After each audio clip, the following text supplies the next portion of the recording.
মানবতা বিরোধী অপরাধের মামলায় জামাত নেতা এটিএম আজহারুল ইসলামকে মৃত্যুদণ্ড থেকে খালাস দিয়েছে আপিল বিভাগ। আন্তর্জাতিক অপরাধ ট্রাইব্যুনালের মৃত্যুদণ্ডের রায় বাতিল করে সর্বোচ্চ আদালতে রায় দেন।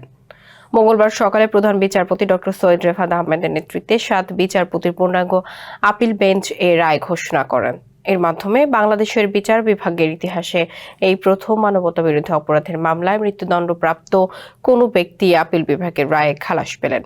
এই জামাত নেতার মুক্তির রায় নিয়ে এবার ফেসবুকে পোস্ট দিয়েছেন অন্তর্বর্তী সরকারের আইন, বিচার ও সংসদ বিষয়ক উপদেষ্টা অধ্যাপক আসিফ নজরুল। পোস্টে আসিফ নজরুল লিখেন, নির্দোষ প্রমাণ হওয়ায় মুক্তিযুদ্ধকালের মানবতা বিরোধী অপরাধের মামলায় মৃত্যুদণ্ডাদেশ থেকে খালাস পেয়েছেন জামাতের নেতা এটিএম আজহারুল ইসলাম।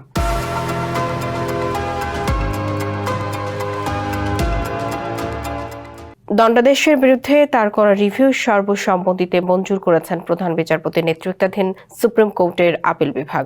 আজহারুলকে মৃত্যুদণ্ড দিয়ে আন্তর্জাতিক অপরাধ ট্রাইব্যুনালের রায় এবং মৃত্যুদণ্ড বহাল রেখে এর আগে আপিল বিভাগের দেওয়া রায় বাতিল ঘোষণা করা হয়েছে আজকের রায়ে। ওই পোস্টে আইন উপদেষ্টা এই ন্যায় বিচার প্রতিষ্ঠিত হওয়ার সুযোগ সৃষ্টির কৃতিত্ব জুলাই আন্দোলনের অকুতোভয় নেতৃত্বের।